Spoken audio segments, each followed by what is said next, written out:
వేదిక మీద ఉన్న పెద్దలు పేర్లు కూడా తీసుకుంటలేను, టైం ఖరాబ్ అవుతుందని.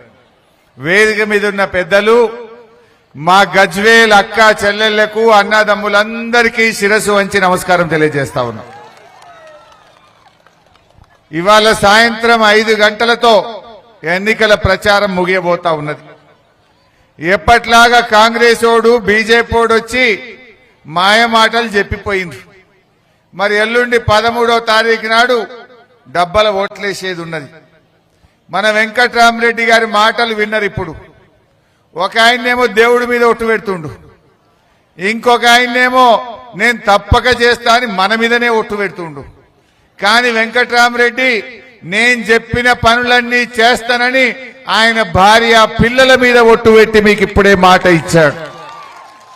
అంటే నిజమైన సేవకుడి గనక ఎవరన్నా సొంత కుటుంబం మీద ఒట్టు పెట్టుకుంటారా? చేసేది ఉంటేనే పెట్టుకుంటారు, పక్కా బరాబర్ ఇచ్చేది ఉంటేనే పెట్టుకుంటారు. ఇవాళ కాంగ్రెస్ ఓడేమో దేవుని మీద ఒట్టు పెడుతుండు, బీజేపీ ఓడేమో మన నెత్తి మీద చేయి పెడుతుండు. కానీ వెంకట్రామరెడ్డి గారు తన కుటుంబం మీద ప్రమాణం చేసి నేను గెలవగానే ఇక్కడ ఉండే పేద విద్యార్థులకు చదువు నేను ఫీజులు కట్టడానికి సాయం చేస్తా అంటుండు. పిల్లలకు ఉద్యోగాలు వచ్చేటట్టు ట్రైనింగ్ గజ్వేల్లోనే స్వంత ఖర్చులతో ఇప్పిస్తా అంటుండు. రూపాయికే ఫంక్షన్ హాల్ ఇస్తా అంటుండు.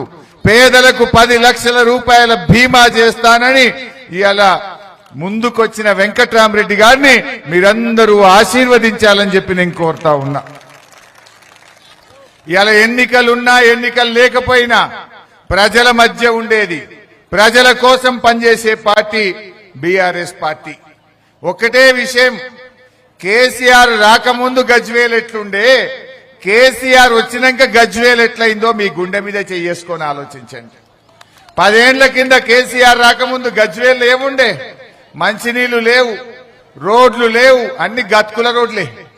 ఇవాళ గజ్వేల్ ఇటు చూస్తే వెజ్ నాన్ వెజ్ మార్కెట్, అటు చూస్తే అందమైన అద్భుతమైన ఆసుపత్రి, అటు చూస్తే పాండవుల చెరువు, ఇటు చూస్తే రైల్వే స్టేషన్, ఇటు చూస్తే ఎడ్యుకేషన్ హబ్, అటు పోతే ఇంటిగ్రేటెడ్ ఆఫీస్ కాంప్లెక్స్.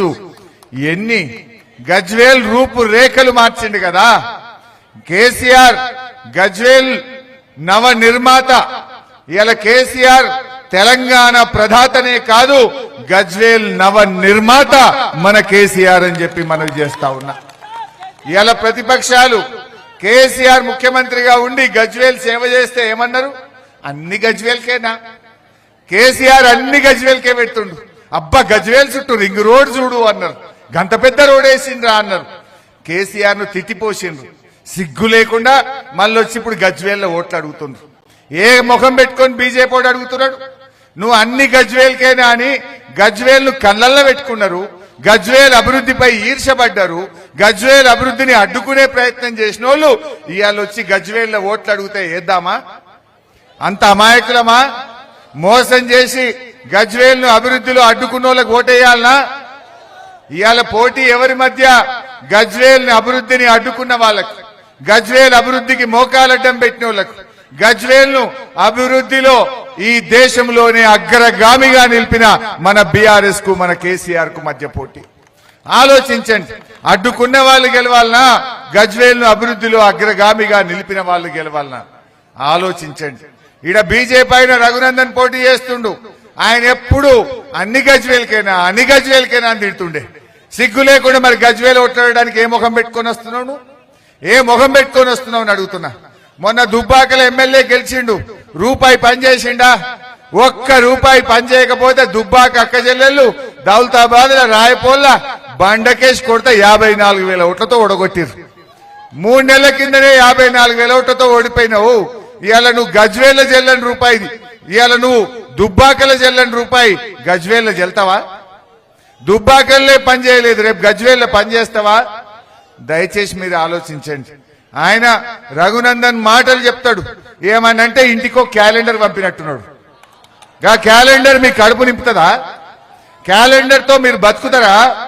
ఆ క్యాలెండర్ తో మనం ఏమన్నా ముందుకు పడతామా? ఆలోచన చెయ్యండి.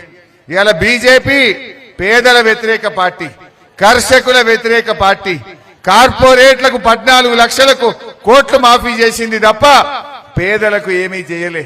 బీజేపీ 350 సిలిండర్ను 1000 రూపాయలు చేసింది బీజేపీడు. ఇవాళ బీజేపీడు 60 రూపాయలకున్న పెట్రోల్ డీజిల్ ని 100 రూపాయలు దాటించినోడు బీజేపీడు. గా జీఎస్టీ పెట్టి రోజు మనం వాడుకునే ఉప్పు పప్పు నూనె గా పేస్టు సబ్బులు ధరలు పెంచినోడు బీజేపీడు. ధరలు పెంచిన బీజేపీ కోటేద్దామా? మన కేసీఆర్ 200 పెన్షన్ 2000 చేస్తా అంటే చేయలేదావా? ఈ కాంగ్రెస్ వాడు అబద్దాలు ఆడిండు. ఏమే 2000 4000 చేస్తా అన్నాడు. గజ్వేల్లో పప్పులు ఉడకలే కొడుకులై. కానీ బయట కొంతమంది నమ్మి ఓటేసిండ్రు. మేము రాగానే డిసెంబర్లో 4000 ఇస్తామన్నారు. వచ్చినాయవ్వా? 4000 వచ్చినాయా? కేసీఆర్ 200 2000 అంటే 2000 ఇచ్చిండా లేదా? మరి కాంగ్రెస్ వాళ్ళు 4000 ఇస్తామన్నారు. ఇచ్చిండ్రా? మరి అలా 5 నెలల గవర్నమెంట్ వచ్చి 5 నెలల నుండి 6 నెలల పడ్డది. 6 నెలలైనా ఇంతవరకు పెన్షన్ పెంచలే. అంటే ఒక్కొక్క అవ్వకు తాతకు ఈ కాంగ్రెస్ వాడు 10,000 రూపాయలు బాకీ పడ్డాడు. ఎవడన్నా కాంగ్రెస్ వాడు ఊళ్ళకొచ్చి అవ్వ తాతల్లో బీడీలు చేసే అక్క చెల్లెలను ఓటు అడిగితే బిడ్డ 10,000 పెట్టరా పెట్టినాకనే ఓటు అడుగుమని చెప్పాలి కాంగ్రెస్ వాడికి. కాదా? మోసం చేయలేదా కాంగ్రెస్ వాడు? అగో గాడిద గుడ్డు పెట్టిరా. కాంగ్రెస్ పార్టీ 100 రోజుల్లో 6 గ్యారంటీలు అన్నారు. ఏమిచ్చింది చెల్లె? గాడిద గుడ్డు తప్ప. గాడిద గుడ్డు పెట్టదా? పెట్టది. అంటే కాంగ్రెస్ వాడు కూడా ఏమి ఇయ్యలే, ఏం పెట్టలే. గది చెప్పాలి. అందుకే ఈరోజు నేను మీతో కోరేది ఒక్కటే చెప్తా. అదే విధంగా అక్క చెల్లెళ్లకు నెలకు 2500 ఇస్తామన్నారు కాంగ్రెస్ వాళ్ళు. పడ్డాయి చెల్లె వాళ్ళకన్నా? పడ్డాయి ఎవరికన్నా? పల్లె. అంటే ఇప్పుడు 6 నెలలే ఒక్కొక్క అక్కకు చెల్లెకు కాంగ్రెస్ పార్టీ 12,500 రూపాయలు బాకీ పడ్డది. ఎవడన్నా మా చెల్లెను కాంగ్రెస్ వచ్చి ఓటు అడిగితే 12,500 ఆడ వెట్రా బిడ్డ అని చెప్పాలి. అందుకే కుల్లం 2,500 వడ్డోళ్ళంతా కాంగ్రెస్ కి అయింది.